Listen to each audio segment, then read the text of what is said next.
Second part and final of session 105. Let's talk here about the purpose of the body. Let's begin.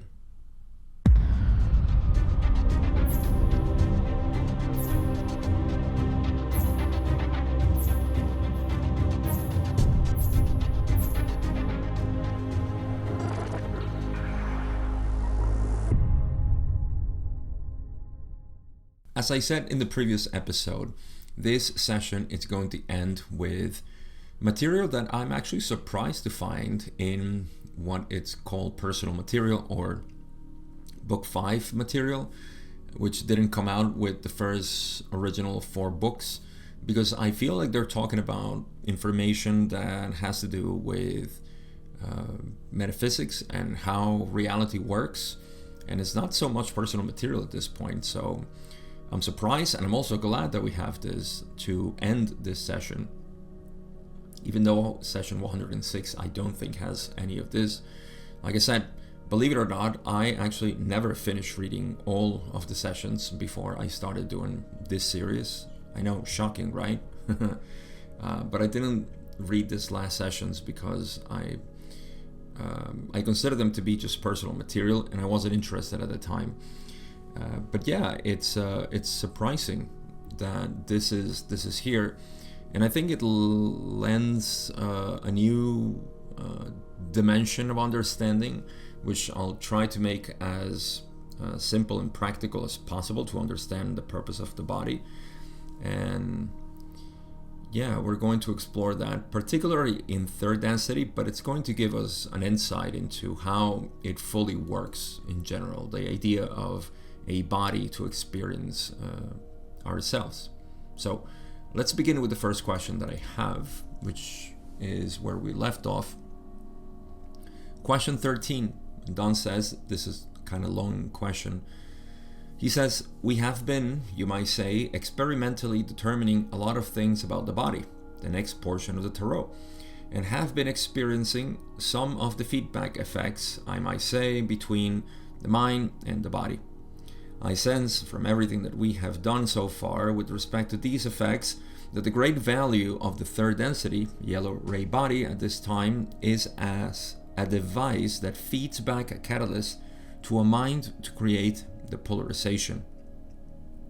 I would say that this is the major value of the third density body here, and would ask Ra if initially, when the mind body spirit, not the mind body spirit complex, but the mind body spirit, so prior to the veil, was designed for third density experience, if this was the major use of the yellow ray body, and if not, what was the purpose of the yellow ray body?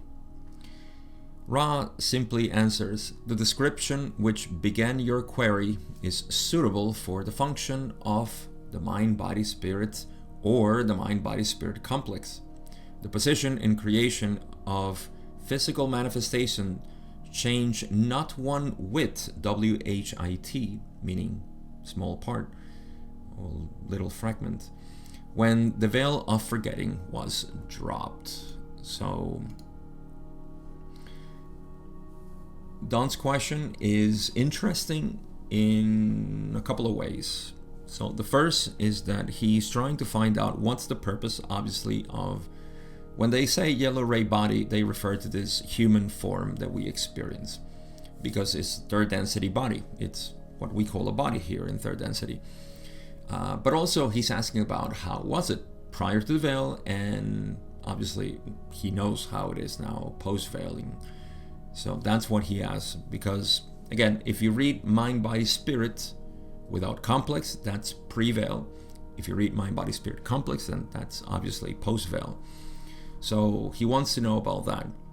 Now, there's a small correction or polishing. I wouldn't say correction, but a little polishing that I will do here when Don says that the body is a device, right? Yellow ray body at this time as a device that feeds back a catalyst to a mind to create the polarization. Again, this is just the the way in which we can perceive reality from a fragmented way, mechanistic way, but it's not precisely how reality works. We don't understand from a primordial sense the idea of parts. We only see one reality. And I want to bring it to that point because I would prefer to suggest to your mind that it sees things from a more realistic way as opposed to something contrived. So that's my only polishing here, to say that Don's, and Ra's going to mention something about this, even if it's not explicit, but it will make this correction, I think, in the next couple of questions, as Don mentions more about polarization. But yeah, don't see the body as a device, like it's a part of reality. Reality is a bunch of parts. It's easier to understand the body as how you perceive yourself in this experience. Yes? So you first identify, actually the body is the center of perceptions. That's it. The body is the center of perceptions. And it's okay for us to identify with the body because we identify strongly with our perceptions. And so anything that produces, obviously, these sense perceptions, we call it a body. But its reality, what is the reality of the body? Well, that's what was known in the period prior to the veil, and it is not very well known post-veiling, for the reason that we know that the veil simply obscures or hides the interaction or the workings between the deeper portions of the mind and everything else, reality, body, spirit, and so on. And when I say mind, I don't mean the particular individualized portion of the archetypical mind, which is the mind. I know it sounds complicated, but remember that the archetypical mind is called the archetypical mind because within the archetypical mind there is a perception of mind, body, and spirit. But mind to me is the localization of awareness through a particular prism of what the logos design, the archetypes that it designed, and the logos being a representation, of course, of the one infinite awareness. So it's yeah, if you can follow this, that's great. If you don't worry, it's not needed. What's important is that our body, what we feel as our body, is simply sense perceptions. There's nothing else in the body but sense perceptions. Before that, prior to that, there is just pure awareness, and that's what we are. So this was the same thing prior to the veil and after the veil, meaning that what we perceive as a yellow ray physical body is nothing but sense perceptions. There's nothing else to it. And the mind is involved there. The thinking mind is what I mean. So that's all you need to know, really. The physical body, what we perceive as a body, it's just the center of sense perceptions. I'm not saying anything esoteric here. I think we all can agree with this. We don't know anything else about the body but the sense perceptions, period. The rest is just how we like to break it down and categorize and break apart and so on. But other than that, in pure experience, all we know is sense perceptions, nothing else. Moving on. Don says in question 14, then the yellow ray body from the very beginning was designed as what Ra has called an athanor for the mind, a device, you might say, to accelerate evolution of the mind. Is this correct? Again, we see the word device. It's okay, but it should be polished. And athanor, before we move on, athanor is a sort of oven, an alchemical oven. So Ra says, it is perhaps more accurate to note that the yellow ray physical vehicle is a necessity without which the mind-body-spirit complex cannot pursue evolution at any pace. And I'm getting ahead of myself here. Okay. So let's move back. Again, the idea of a device, it just needs to be it needs to be improved in our minds. Because what happens if I look at my body as a device, I still fashion this idea that this body is a thing. I mean, it's limited, and that's what I want to bring you out of.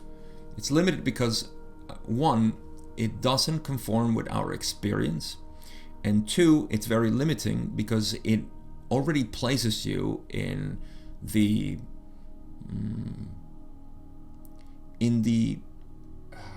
what's the word that I want to look for? It puts you in the position of being an element, a part, a discrete being, you see. So we have to get away from that. We have to understand the body more like an expression, an individual expression of awareness through sense perceptions. And it so happens that we all have the same sense perceptions. So awareness in this earth as third density is filtering itself through the same archetypical mind, yes, but in the body is the same sense perceptions. You see, it's very simple. And so we shouldn't see it as a device. But it's okay. It's a good approach to say, yes, it's a vehicle, it's a device, it's a body, it's some sort of construct even.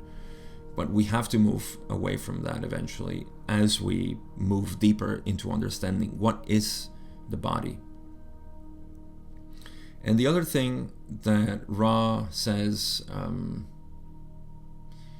is that they say it's a necessity.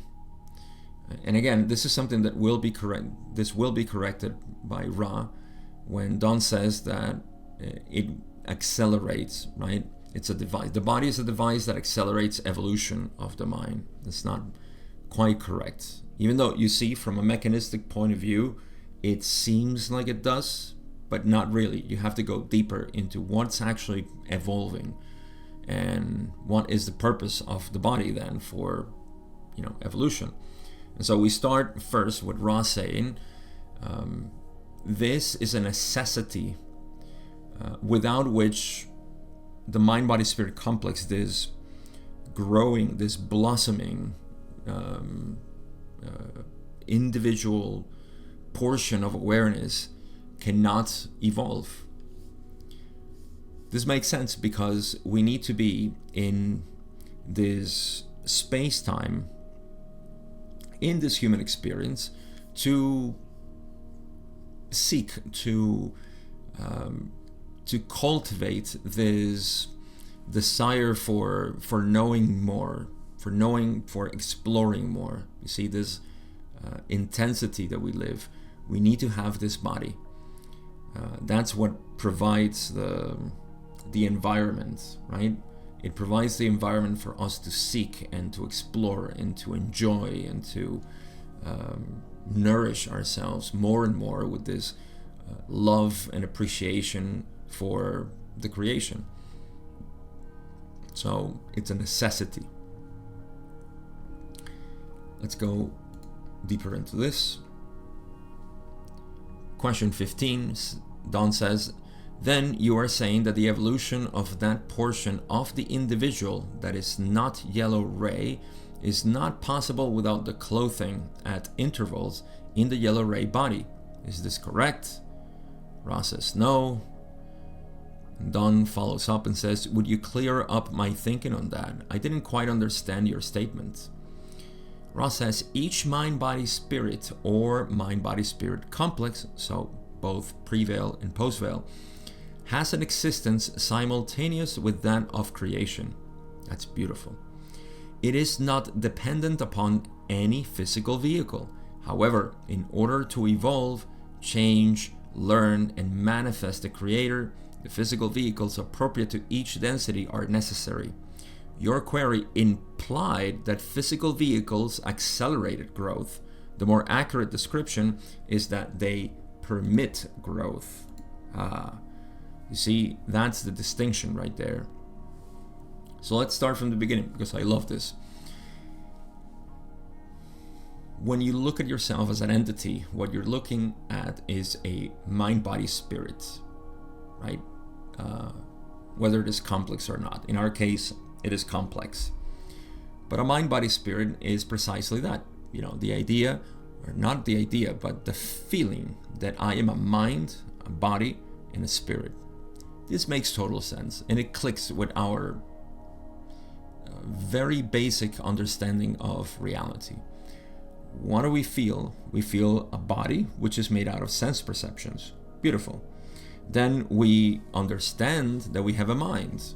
See, we know that we know. And so there is thinking, you know, there is fashioning of images and of stories and descriptions and so on. That's happening in the mind. That's why the ancients, up until recently, used to call this six senses. Not just the physical one, but the sixth one is part of all of this. You see, they're intertwined, inextricably intertwined. And so this is the mind and the body. And there is a portion which we call spirit, which is beyond mind and body. In fact, it is prior to them both, we might say. They're all simultaneous, of course, but in terms of one is, we can say obviously that mind is prior to the body. That's why when this body, you see, the sense perceptions stop functioning, mind remains. You know, and when mind ceases, spirit remains. That's why we could call it sequential, if you will, because we know that one depends on the other. In other words, you couldn't have a body without a mind, you couldn't have a mind without spirit. And spirit being just another word that we use for the movement of awareness and its desire to move. So again, this entity, mind, body, spirit, complex or not, has an existence simultaneous with that of creation. I love this. I love it because creation, this, what we call creation, is it's embedded in the entity. See, that's why we say you are the creator, because everything that you're experiencing, it's being created by you, not by you, the ego, but by you, awareness of creation. It is not dependent on any physical vehicle, rightly so, because the physical vehicle is just, how am I going to explore reality and how am I going to experience it? Well, through these sense perceptions. Who know what kinds of other sense perceptions might exist, but you have to have sense perceptions of some kind to discern the infinite. That's what we're doing. If you haven't noticed, these sense perceptions is how we as wood carvers, you might say, we are infinite carvers, infinity carvers, right? We carve infinity into sense perceptions. And so we experience the world and we say, oh, I have a body. But yes, the body is just a filter in which, through different senses, we carve the world, we shape the world, we give name and form, a local habitation and a form. That's what we do with our sense perception. Thank you, Shakespeare, I think. So they continue to say, however, in order to evolve, change, learn, and manifest the creator, right? Even though we are, this is independent from body, because yes, you know, you don't need the sense perceptions to be. That being is already what it is, and the mind actually doesn't need the body, right? I'm talking about big mind here. In order to evolve, change, learn, and manifest the creator, then the physical vehicles are necessary. That's how it is. That's why it's so much fun to have a physical vehicle. Imagine playing a video game in which you have no character. You have to have some sort of character, right? There needs to be something. Even if you don't have a character, you are supposedly just looking. You are the character there. Without a character, there's no way to traverse the design of the world in which you're moving. And the other part where Ra makes the change, or the what's the word? It just escaped to me. The correction. Don implied, like I said, that the bodies or the physical vehicles accelerated growth. This is not so. This is what permits growth. You see, because sense perceptions allow us to move, act, behave in the world, and so that allows us to grow. Us awareness. Where am I growing to? Evolving towards one of the paths. So because of this interaction that we have with the world, then we can create growth in the direction of any path. And that's again through sense perceptions, not only positive but the negative. Isn't that beautiful? It's a beautiful model. I love it. Okay, continuing on. Question 17, Don says, now, as an example, I would like to take the distortion of a disease or bodily malfunction prior to the veil and compare it to that after the veil. Let us assume that the conditions that Jim, for instance, experienced with respect to his kidney malfunction had been an experience that occurred prior to the veil. Would this experience have occurred prior to the veil? Would it have been different? And if so, how? It's a really good question. How would physical illness manifest prior to the veil? Remember, we're looking at prior to the veil, no veiling. Ra says, the anger of separation is impossible without the veil. The lack of awareness of the body's need for liquid is unlikely without the veil.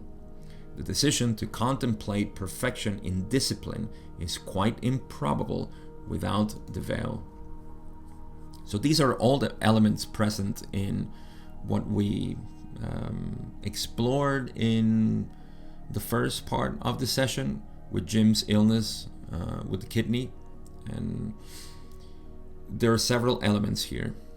Just to go back to the question, Don is saying, give me an example prior to the veil based on Jim's experience with his kidney disease, right? Ra says, well, first, anger separation is impossible without the veil. So without the veil, there is no way to have anger, period. Because you need to have separation in order to exhibit this frustration. If you know what is, then you have no anger.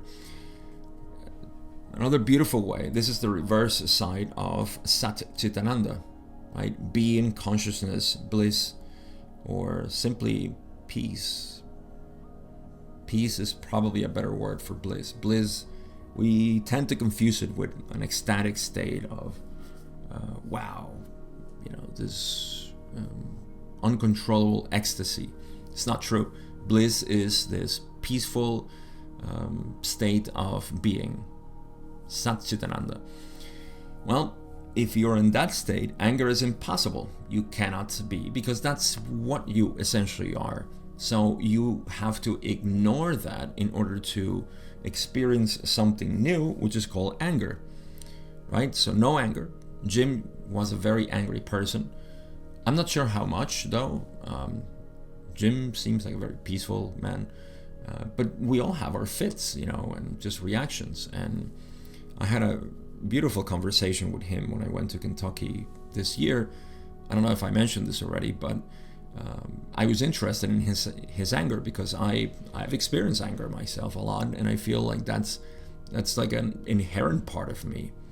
I'm not saying that it's inherent in me, but it's inherent in my experience. I cannot deny it. That frustration, that anger has been my friend for a while. So I need to be I need to recognize it as my friend. And so I said, Jim is a great person, to ask this question. And he told me that he didn't, in fact, transcend this until not long ago. So this is something that it's something that we need to just, welcome into ourselves, as opposed to rejecting it or going through the same bypasses we have to face. But in any case, anger is impossible without the veil. So that condition was not present to create the kidney issue. The lack of awareness of the body's need for a liquid is unlikely without the veil. So it's not impossible, but it's very unlikely that you would miss, what the body needs. So, how we say, listen to your body? Well, that's a very succinct way of saying, become ever more aware of penetrating the veil of forgetting. Listen to your body. The body knows what it needs. You just have to be in tune. And so I find interesting how some people, after years of abusing their body with cigarettes and alcohol and trash food or garbage food, junk food, people suddenly start to feel like, you know what, I don't think cigarettes are agreeing with me anymore. And alcohol, I don't think I can drink with my friends until 5 a.m. and then wake up the next day at 8 and be functional. All these things, and you say, well, finally, they're penetrating the veil somehow. And it is, I don't mean it as a joke, it's true. A lot of us, I drank, I smoked, I learned all these things on my own, and I know what they feel. So that's a sort of way of becoming aware more of your body. That would be unlikely without the veil. You wouldn't do that to your body because you know the consequences. Yeah. So the decision to contemplate perfection in discipline is quite improbable without the veil. And that's what Jim did with the fasting. So these are all the conditions that created the problem with the kidneys, right?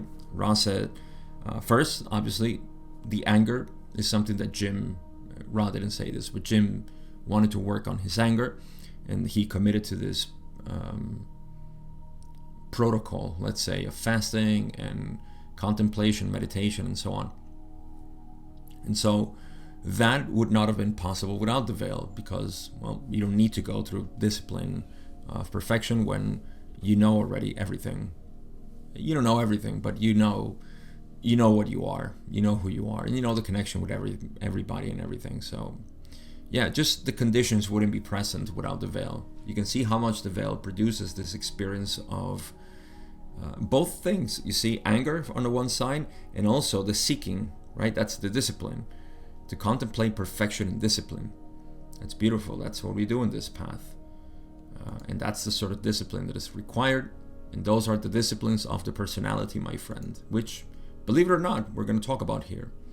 So let's move on. Don says, now, I would like to then examine a sample, shall we say, bodily distortion prior to the veil. Did I read that wrong? Let's read it again. Now, I would like to then examine a sample, shall we say, bodily distortion prior to the veil and how it would affect the mind.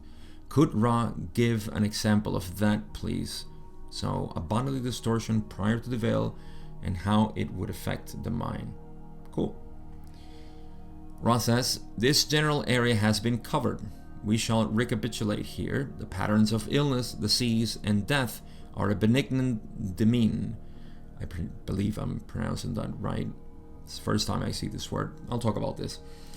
Benignant demon within the plan of incarnational experience. As such, some healing would occur by decision of mind, body, spirits, and incarnations were experienced with the normal ending of illness to death. Accepted as such, since without the veil, it is clear that the mind, body, spirit continues. So there's more of this conversation, but let's get the the demesne ready. Demesne. It's the first time I actually read this word.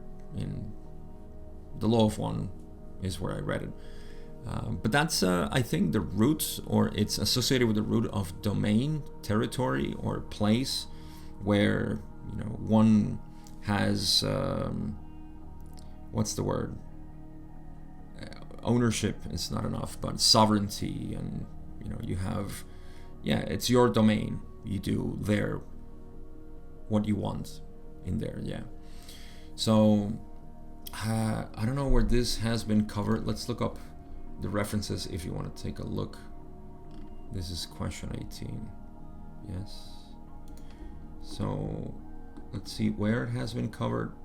Apparently in session 83, questions 3 to 5, and also question 20, session 83, and in the prior question. So yes, this has been covered. I don't remember those questions, so I don't know. We will recapitulate here, so let's read again what they say. The patterns of illness, disease, and death are benignant, are a benignant demesne, again, demesne meaning domain, within the plan of us being incarnate here. We often look, of course, at illness and disease and all these things as bad for us because we're used to identifying with a healthy body, something that we don't want, you know, to get sick. We don't want to get to decay and so on. But guess what? It will. You have to accept that. Otherwise, we're going against, you know, reality. Everything decays, and it's supposed to do that. We'll know more about why, or what's the purpose of, you know, this decay and death at the end. But that is the plan. You know, and this is normal. I don't think I have to spend much time here, but it's a benignant quality of the incarnation. It's supposed to bring us to that point. So prior to the veil, some healing would have occurred by decision of the entities, and incarnations were experienced with the normal death that we're supposed to experience. Accepted because without the veil, we simply know that the mind, body, spirit continues. So, you know, I have Nisargadatta's book here, and I love that at the cover of it, there's 3 mentions. This is knowledge without the veil, right? If you are on YouTube, you can see the cover of the book. You probably can't read this, so I'll read it to you. But Nisargadatta says 3 things here, which are highlighted. He didn't see it. I don't think he said it in this order. But he says, just so you know, like, this is the view that develops from this point of understanding who you truly are. How do we see the body? So Nisargadatta says, the real does not die. The unreal never lived. You see, when you identify with the body, we can say that that is the unreal. We are identifying with the impermanence, with that which is simply the movement of myself. So it's almost like saying, if I stop running, I die, because I am identified with the runner, with the running, not the runner, but the running. The runner is you, you know. So you can stop. Once you stop, what you know is that the movement stopped, that particular movement. But you can now maybe, you know, do squats. You know, it's a different type of movement. You see, we can move in all types of funny ways. But when we are identified with one particular movement, in this case, the 3rd density human body, then we think we were going to die. But no, movement is impermanent. It's the activity of the body. In the same sense, mind and body are the movement of awareness. Awareness being the body, if you will, in this analogy. Something else that he says, once you know that death happens to the body and not to you, you just watch your body falling off like a discarded garment. See? You just watch your body falling off like a discarded garment. And the last part, this is all in the cover, by the way.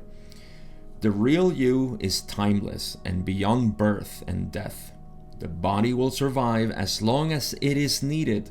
It is not important that it should live long. Beautiful. By the way, those not on YouTube cannot see this, or if you're just listening, this is the book I Am That by Nisargadatta Maharaj. It's just conversations with him. It's a similar Q&A with him. So we're not surprised that Ra, Maharaj, Maharshi, their books are all about Q&As because that's the thing. The question is always posed by the confused self, and the answer comes from a clarity point of from a clear self, right? That's what Nisargadatta represents here. So yes, the body is simply that which will be discarded, and we know that. So people who penetrate the veil start to see this, and there is less identification with the body. So what else does Ra say here? They finish saying, thusly the experiences, both good and bad, or joyful and sad, of the mind, body, spirit before veiling would be pale, without vibrancy or the keen edge of interest that such brings in the post-veiling mind, body, spirit complex. So once again, you see this appreciation of duality for intensification of experience would not be possible without the veil. Again, this may sound like a harsh example, but if we're playing a game and we know that we're just fine,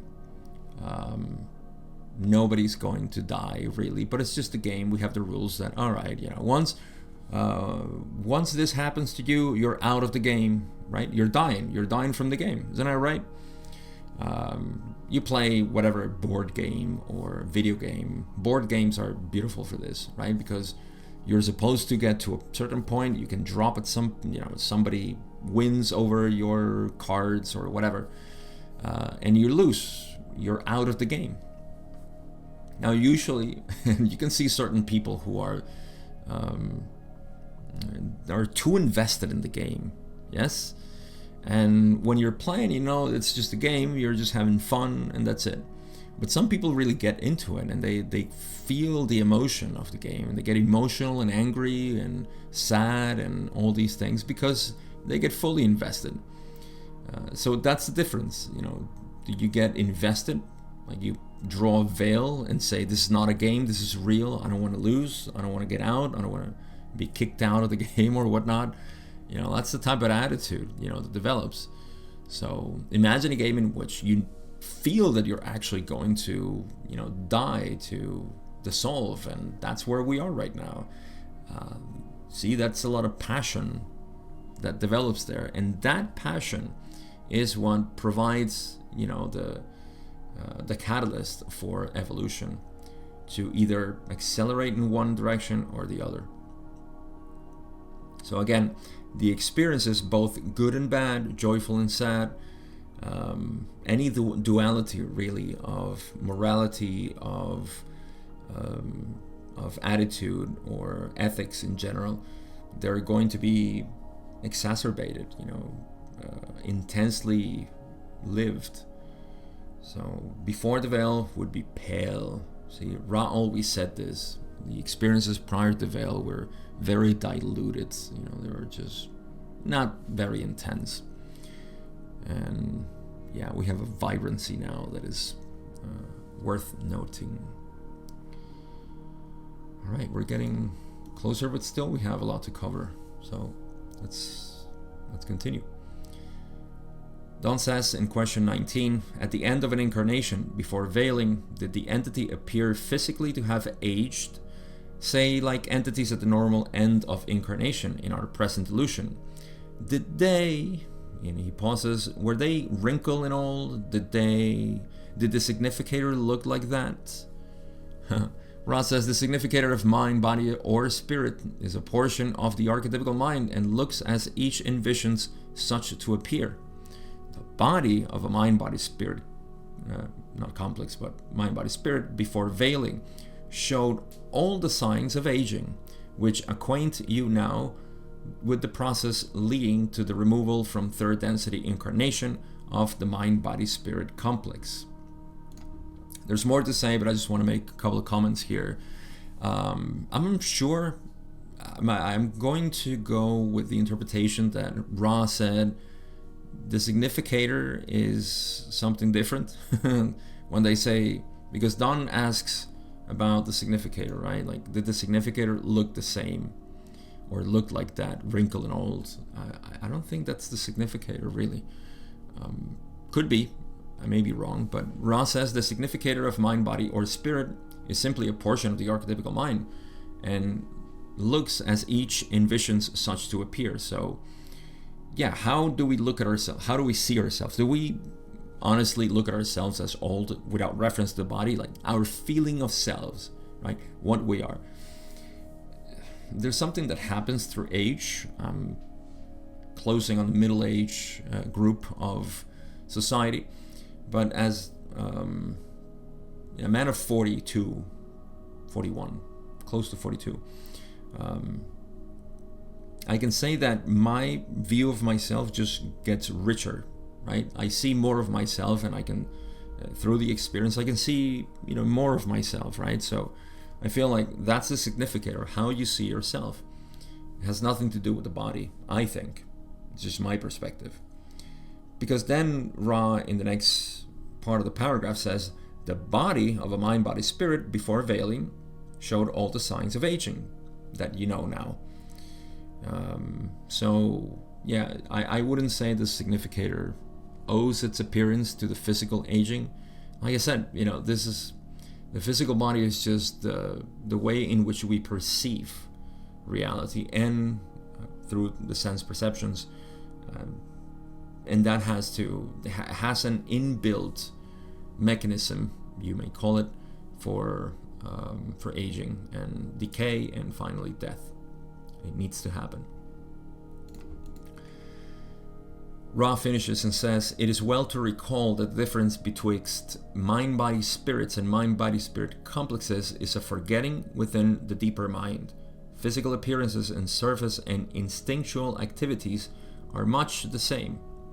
So even though it looks like everything is the same, it's not the same, of course. But Ra is making a point here that physical appearances and surface and instinctual activities are much the same, which is, the structure, the sense perceptions remain the same. It's just that what differentiates us is that we don't remember anything. We don't see anything of the deeper portions of the mind. So that's the big difference. And the effects of that, of course, we have been exploring to a degree in the material. That's the whole purpose of studying this.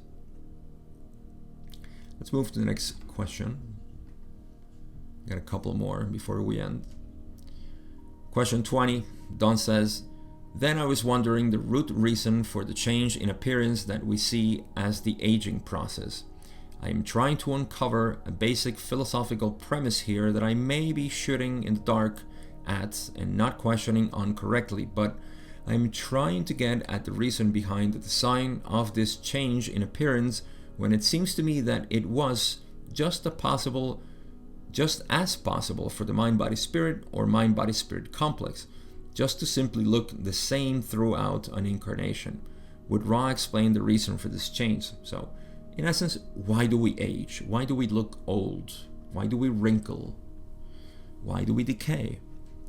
Ra says, when the discipline of the personality has led the mind-body-spirit complex into the fifth and especially the sixth level of study, it is no longer necessary to build the structure of the physical vehicle into its design. For the spirit complex is so experienced as a shuttle that it is aware when the appropriate degree of intensity of learning and increment of lesson has been achieved. Within third density, not to build into the physical vehicle its ending would be counterproductive to the mind-body-spirit complexes therein residing. For within the illusion it seems more lovely to be within the illusion than to drop the garment which has carried the mind-body-spirit complex and move on. So that's a very complicated way to explain why we age and die. But the short answer to this is that we don't want to get stuck in this experience, and we want to move on to higher experiences, period. Let me untangle all of this though. First, we're talking about the disciplines of the personality. What does this mean? At this point in our study, we understand the disciplines of the personality to be that indication, that teaching, which is eternal in all mystical traditions, which is 1, know yourself, 2, accept yourself, 3, become the creator. That's the way it's described in the Law of One, but in essence just means know who you are. Then as a function of knowing who you are, acceptance is natural. And as the acceptance happens, which is, I would say, the longer process, then the revealing that naturally happens through acceptance is becoming the creator.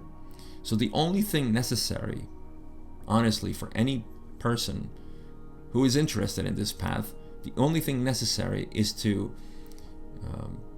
not concentrate, but dedicate itself, its sense of being, to the recognition of who they are, period. Acceptance will happen naturally. You won't have to make an effort. The only effort needed is to correct your perception. Perception is not from the outside in, it's from the inside out, if you know what I mean. Simply knowing who you are, and then that perception, true perception, manifests as what it is. I won't tell you what it is. You experience it. But it's nothing too complex, really. That's the first. So that's the discipline of the personality. Now it's interesting that Ra goes into, instead of answering third density, they go straight into fifth and sixth density. At some point in the material, I don't remember where, they were talking about the appearance of fourth density beings, right? And they were talking about how fourth density beings look, and notice that they mention here fifth and sixth, not fourth, because in fourth density there's still a high association with the physical appearance of third density. In other words, the way in which we manifest a body in fourth density is quite similar to the way we manifest it here in third density, because we're so used to it. It's my speculation. So that is fourth density. But as the entity moves with the disciplines of the personality, knowing itself more, who are you? You are awareness. So I am not a body. I am not a mind. I can mold this as I wish. And that's where we get into fifth density, for example. That's the work that is done in fifth density. And you don't need a body anymore that needs to go through a process of aging and so on, because you can manifest the body. So in that session, when they talked about the particular the particular body that is manifested in each density, they mentioned how, because in fifth density there's such an ability to work with light or consciousness that the body is not needed. You can manifest any body that you want. Different from third and fourth density, where you're kind of stuck with that vision or that perception of the body. So that's why they say that it's no longer necessary to build destruction of the physical vehicle. You dissolve it at will. You're living more in consciousness rather than in body. There's another part where Ra says that in fifth density there is much more work, fifth and sixth density, more work done in time-space, although a physical vehicle in space-time is necessary for reasons I'm not sure.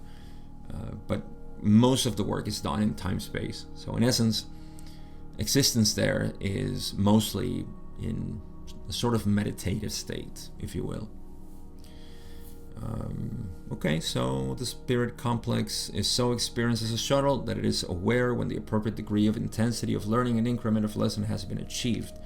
So that's another way of saying, yes, once that body has served its functions for whatever function they decided, then they can move on to the next. They're not so attached to the body, let's say.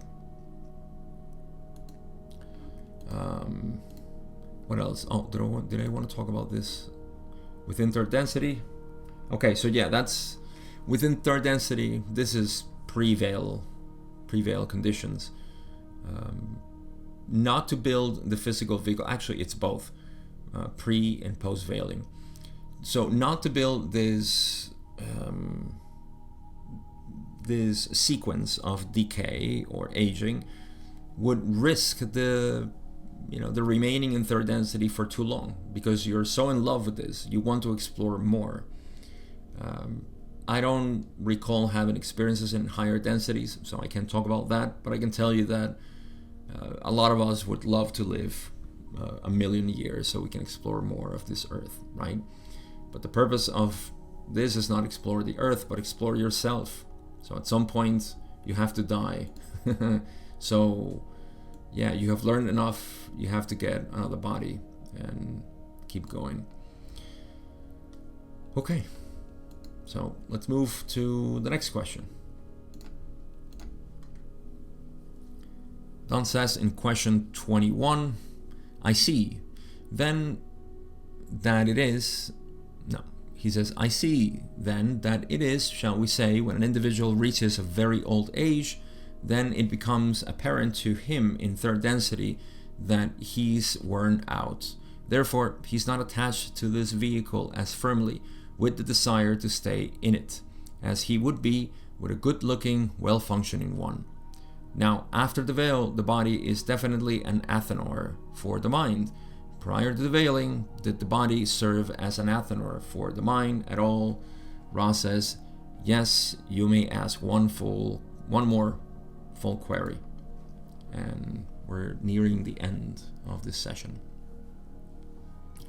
Not much to say here, just to remind you that athanor means a sort of oven, a chemical oven, and that is the function of the body itself.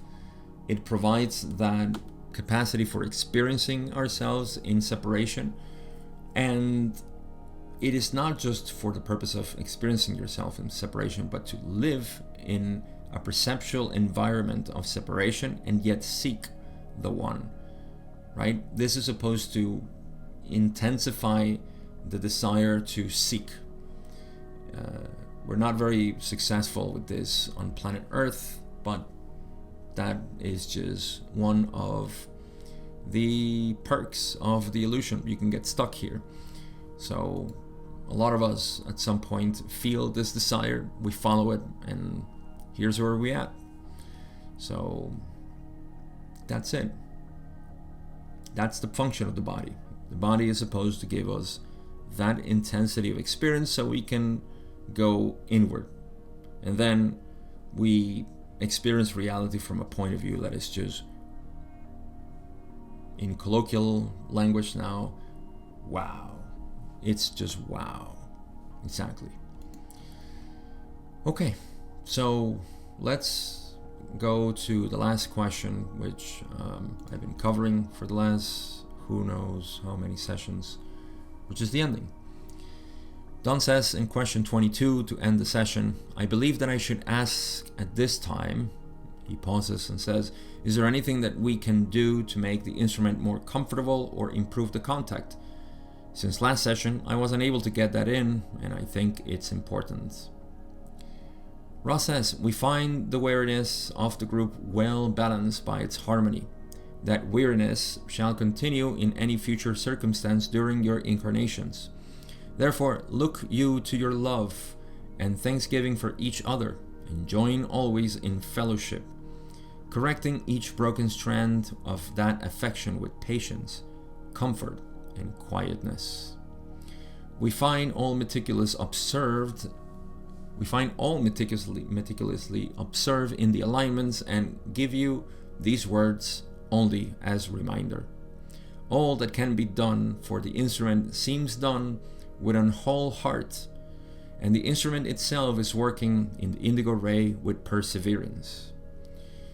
We have previously mentioned some temporary measures for the instrument. If these are adopted, additional liquids shall be imbibed by the instrument and by the questionnaire, whose bond with the instrument is such that each difficulty for one is the same in sympathy for the other.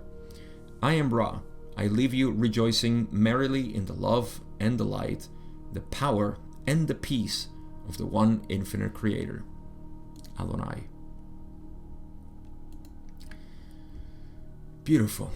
So, just one thing that I want to mention here, a couple of things, but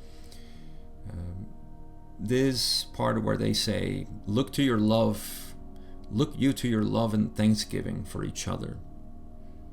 Crucial.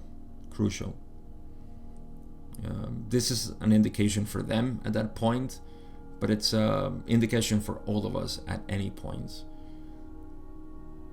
I appreciate this in my own house with the environment that I have created, we have created together, me, my wife, and my son, and this harmony that we have together, and we continue to nourish and cultivate. Wherever you are, start appreciating that. Start loving every single aspect, and even that, it's I can't invite you to do that. I can only invite you to notice it. Don't do it, notice it. And if you can notice it, keep working on it, because it is there. And the last part where they say, correcting each broken strand, any issues, any problems. How do you correct it? With patience, comfort, and quietness. Beautiful. Patience, always. Take your time. Comfort. Make it in an environment which is not conflictive. Yes? And quietness for yourself. Understand what's happening. Put it on the board, on a clean board, not a messy one. You'll be able to observe it better. That's the quietness, the clean board.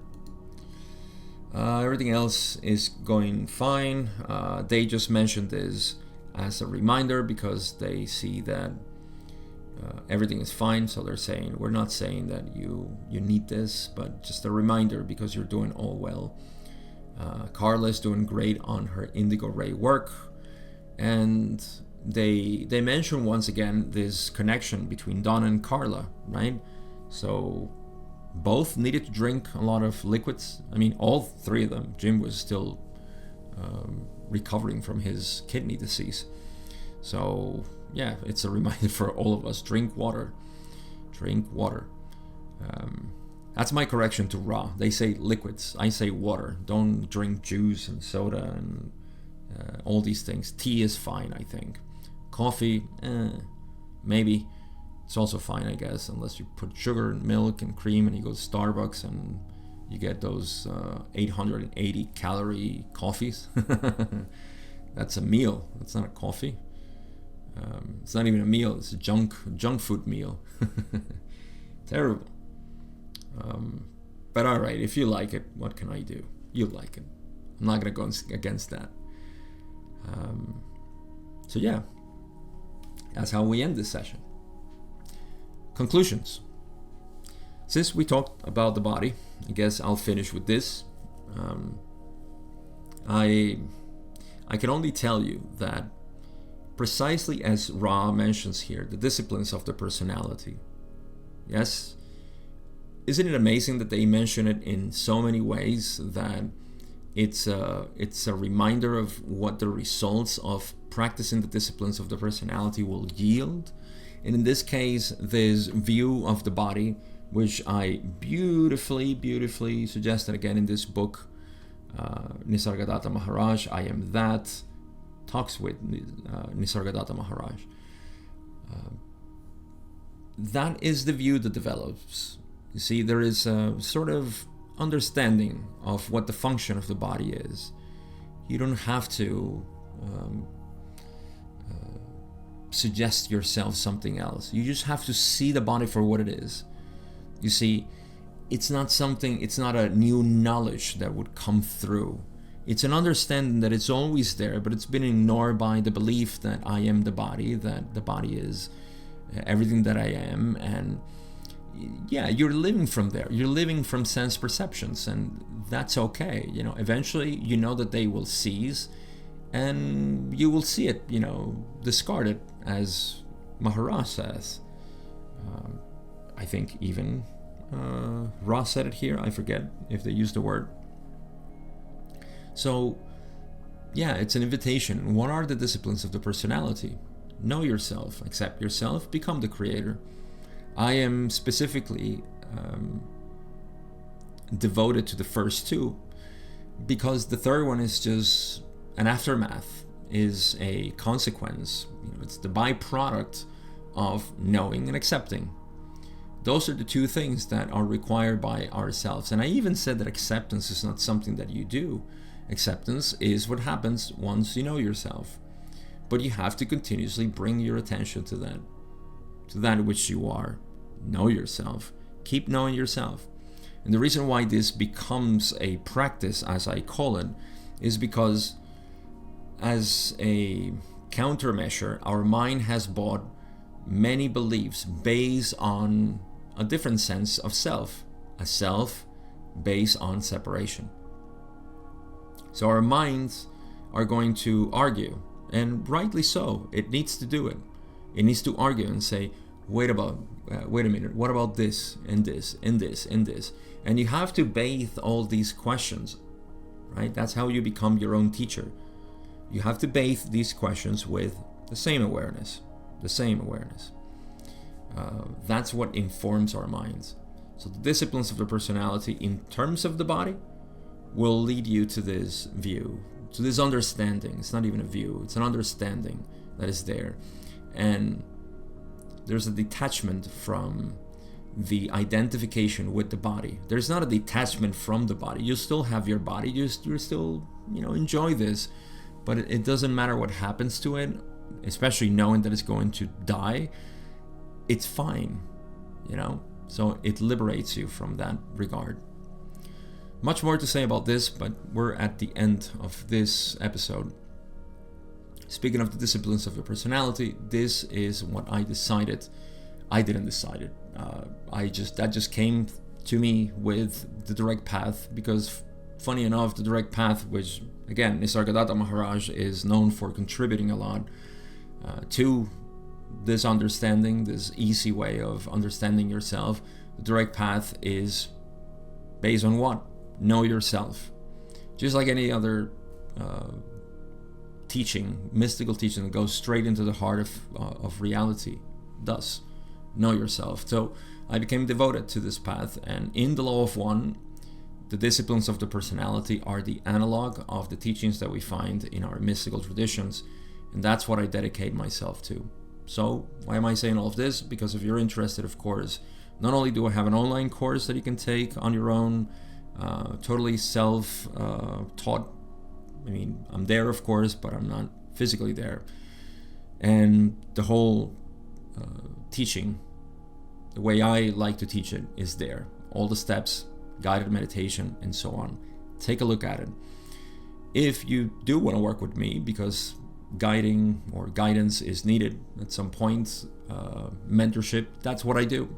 I dedicate also my time, and I have a program which I go through with each one of my students, and we go step by step together. We talk about these steps, we have conversations. It's a one-on-one work that we do together, and that's my compromise with you, that you're able to see this in your own experience, and you don't need no more studies. You go straight into the practice of it, of the understanding of it. That's the practice. Practice is understanding. That's all we do here, and we do it through direct experience. So if you want to know more about that, you have to follow the link on Instagram and DM me there. It's the easiest way. You can contact me, we can talk about it, and I can tell you more details as to how we can do this journey together, because it's beautiful. I love doing this with people. I just love it, love it, love it, and I don't think I'll ever end doing this until this body or this garment is discarded. So that's all I have to say. My self-promotion. Thank you for accompanying me again for another session. We have the last session. That's what we're getting into. I'm getting nostalgic already. So last session, I'll probably cover it in 2 parts. We'll see how it goes. But yeah, thank you so much for being part of this beautiful journey that's ending soon. Have a good day or good night, whatever you are. I hope to meet you at some point. And I have nothing else to say, but much blessings, deep peace for all of you. And I'll see you in the first part of session 106.